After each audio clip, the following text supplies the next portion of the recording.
Hello students. तो हम discuss कर रहे थे किस टॉपिक के बारे में?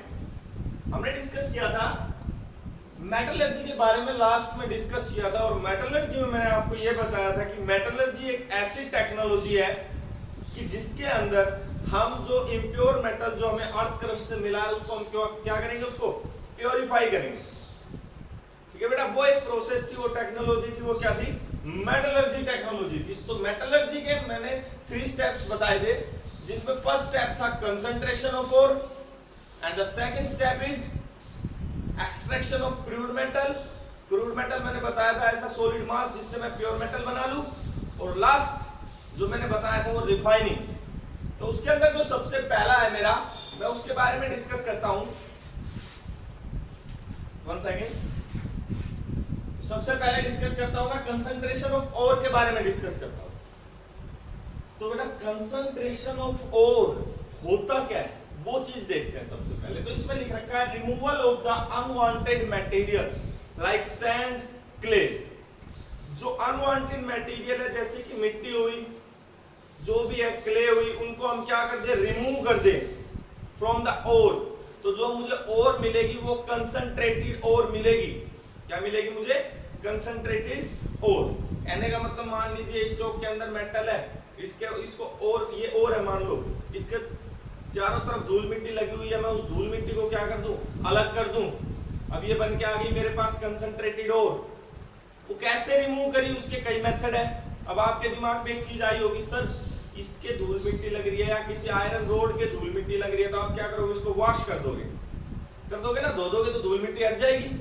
ऐसा ही कुछ कंसंट्रेशन ऑफ ओर के अंदर हम पहला टॉपिक पढ़ेंगे जिसको नाम दिया है हाइड्रोलिक वॉशिंग। क्या नाम दिया गया है? Hydraulic washing. हाइड्रोलिक वॉशिंग बेटा जी क्या होता है? प्रेशर के थ्रू जो मेरी ओर होती है, जो ओर का पाउडर होता है, मैं उसको वॉश करता हूं। भाई जो ओर है उसको मैं पाउडर की फॉर्म में तो लूंगा। अगर मान लो मैं उसको बिल्कुल सॉलिड मास की फॉर्म में ले लेता हूं, इकट्ठा ले लेता हूं, तो जो अंदर धूल मिट्टी लगी हुई है उसको कैसे सेपरेट करेंगे? तो मैंने जो ओर ली है वो पाउडर की फॉर्म में ली है। और जो ये हाइड्रोलिक वॉशिंग होती है वो कैसी ओर की होती है? जिनके अंदर जो गैंग पार्टिकल्स हैं, गंदगी है, उस गंदगी और जो मेटल है या जो ओर है, उन दोनों के बीच में ग्रेविटी डिफरेंस होना चाहिए या दोनों के मास में डिफरेंस होना चाहिए। अरे जब भी तो उनको वॉश कर पाऊंगा मैं। अरे कहने का मतलब मेरी बाइक खड़ी थी स्टेशन पे, सर्विस स्टेशन पे, मैं धुलवाने गया था, तो आपने देखा वो प्रेशर से पानी मारता है। कभी ऐसा हुआ कि आपकी बाइक चल रही है? नहीं हुआ ना। ऐसा हुआ कि उस प्रेशर से बाइक तो चली गई, रेत वहीं पे रह गया? नहीं होता। क्या होता है? रेत चला जाता है और आपकी बाइक वहीं पे ही रह जाती है। रीजन वो भी एक हाइड्रोलिक वॉशिंग मान के चलो।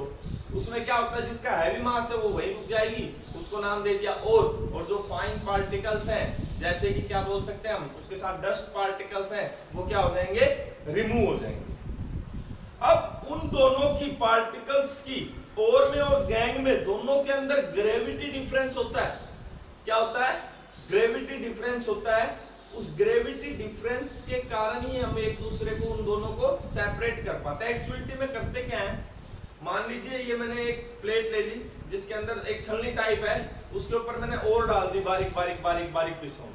ठीक है बेटा, अब मैं उसके अपवर्ड स्ट्रीम में प्रेशर से पानी डालता हूं उसके ऊपर, तो क्या होता है, जो लाइट पार्टिकल्स होते हैं, फाइन छोटे पार्टिकल्स होते हैं, वो वहां से निकल जाएंगे, डस्ट पार्टिकल्स, और नीचे मेरी बस हैवी और रह जाएगी।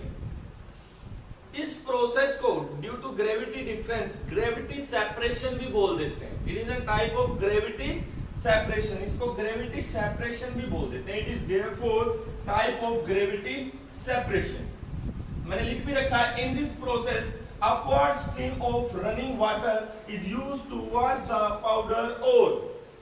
जो पाउडर ओर है उसको अपवर्ड स्ट्रीम वाटर यूज करते हैं ताकि उसके अंदर से धूल मिट्टी निकल जाए। मेन रीजन उन दोनों के मास में डिफरेंस होना चाहिए। मैंने बाइक का एग्जांपल दिया, सेम एग्जांपल इसको मान सकते हैं। यही क्या होता है बेटा जी, हाइड्रोलिक वॉशिंग होता है। इजी है बिल्कुल। यहाँ पर कंसंट्रेशन ऑफ ओर का फर्स्ट मेथड खत्म हो जाता है। नेक्स्ट हम डिस्कस करते हैं मैग्नेटिक सेपरेशन को। हाँ, तो अब नेक्स्ट में जो कंसंट्रेशन ऑफ ओर की बेटा टाइप है ना, उसके अंदर पहला तो हाइड्रोलिक वॉशिंग डिस्कस कर लिया हमने। अब नेक्स्ट जो मैं डिस्कस करता हूं वो है मैग्नेटिक सेपरेशन। क्या है? Magnetic separation. देखो इजी से तरीका बताता हूं आपको जिससे याद हो जाएगा। हम बच्चे थे जब, मैं अपनी बता रहा हूं, आपकी नहीं बता रहा हूं, या आपके पेरेंट्स होंगे उनसे पूछ के देखना, मे भी कनेक्ट कर जाए ये बात। तो क्या करते थे पता है? एक चुंबक ले लेते थे भाई। पहले इतने पैसों का सोर्स नहीं होता था भाई सबके पास, आपके पास होगा, लगभग नहीं होता था। तो क्या करते थे? उस चुंबक को एक रस्सी से बांध के पूरे दिन पीछे चिपका लेते थे और घूमते रहते थे, हाथ में पकड़ लेते थे और घूमते रहते थे। फिर क्या होता था, जब शाम तक या जब 1-2 घंटे में हम आते थे तो किसी दिन किस्मत ज्यादा ही अच्छी हुई तो 1-2 या 5 रुपए का सिक्का चिपक के आ जाता था जो किसी का गिरा था। अदरवाइज कुछ ना कुछ आयरन पार्टिकल्स तो पक्का उसके साथ चिपक के आते थे। ठीक है ना बेटा? अब एक तरीके से देखें तो ये सेपरेशन आप बहुत पहले से कर रहे थे, बस उसको थोड़ा सा मॉडिफाई कर दिया गया। ये भी तो एक मैग्नेटिक सेपरेशन का ही तो पार्ट है। आप इतनी धूल मिट्टी में से आयरन पार्टिकल्स ढूंढ के लिया है। वैसे आपको ढूंढने के लिए कहा जाए तो पूरे दिन में एक छोटा सा पार्टिकल, छोटी सी कील ढूंढने में आपको मिट्टी में बहुत ज्यादा टाइम लग जाएगा और उसके थ्रू आप इजीली ढूंढ लाए। तो उसमें आपने क्या यूज करी थी? मैग्नेट। और मैग्नेट के थ्रू आयरन पार्टिकल सेपरेट किया तो सेपरेशन कैसी हो गई? Magnetic separation. तो यही एक्चुअलिटी में यही प्रोसेस होती है, पर हम इसको कैसे करते हैं वो चीज आप देखो। हम क्या करते हैं मैग्नेटिक सेपरेशन के अंदर 2 रोलर ले लेते हैं। ले लिया एक रोलर और एक रोलर ये ले लिया, ये हो गए 2 रोलर। और ठीक है बेटा, और ये लगा दी इसके ऊपर से कन्वेयर बेल्ट। अरे बेल्ट तो आपने देखी होगी ना, अरे जिन के घरों में गंडासा सुना होगा, सही है ना भाई? जिससे हरा काटते हैं आप, उस पे भी तो बेल्ट लगी रहती है, कुछ उस टाइप की सी बेल्ट मान लो, कन्वेयर बेल्ट। ठीक है भाई, ये मेरी क्या हो गई? कन्वेयर बेल्ट हो गई। इस पे मैंने क्या डाल दिया? फाइनली पाउडर्ड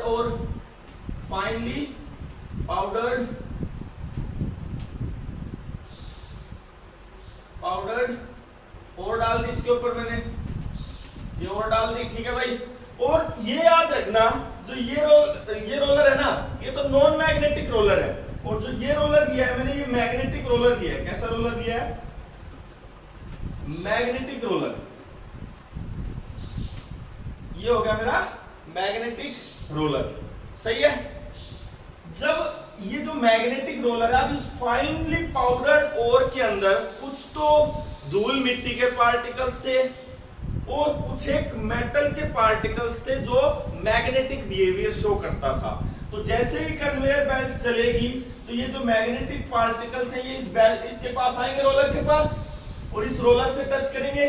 और जो डस्ट पार्टिकल्स थे वो तो, उसको तो मैग्नेट से कोई मतलब ही नहीं है, वो तो यहाँ गिरने लग जाएंगे भाई। वो तो मैग्नेट के साथ थोड़ी ना चिपकेंगे, नॉन डस्ट पार्टिकल्स है। ठीक है भाई, वो यहाँ गिरने लग जाएंगे। डस्ट ही तो पार्टिकल्स है वो, उनको मैग्नेट से क्या मतलब? मैग्नेटिक बिहेवियर शो नहीं करेंगे। तो ये हो गए कैसे पार्टिकल? Non magnetic particles. सही है भाई। और कुछ एक पार्टिकल जो मैग्नेटिक थे वो इस कन्वेयर बेल्ट के साथ चिपकते हुए जाएंगे, और चिपकते जाते यहाँ पर जब ये बेल्ट खत्म हो जाएगी तो वो नीचे गिरना स्टार्ट हो जाएंगे। और यहाँ पर क्या आ जाएगा? मैग्नेटिक पार्ट आ जाएगा बेटा। क्या आ जाएगा? मैग्नेटिक पार्ट या मैग्नेटिक ओर, कुछ भी बोल सकते हो। ये थी मेरी टेक्निक जिसको नाम दिया था मैंने मैग्नेटिक सेपरेशन। इजी मेथड था, कुछ नहीं किया। फिर से देख लीजिए, एक मैंने क्या लिया? रोलर लिया है, एक जिसमें मैग्नेटिक रोलर लिया है और एक है नॉन मैग्नेटिक है, उसमें चुंबक नहीं है। तो जैसे ही मैंने पाउडर और डाली तो धूल मिट्टी तो यहाँ पर गिर जाएगी, नॉन मैग्नेटिक पार्ट, और जो मैग्नेटिक पार्ट था जैसे कि मेटल लाइक आयरन, वो चिपक के वो दूसरे कंटेनर के अंदर गिर जाएगा। सही है ना भाई?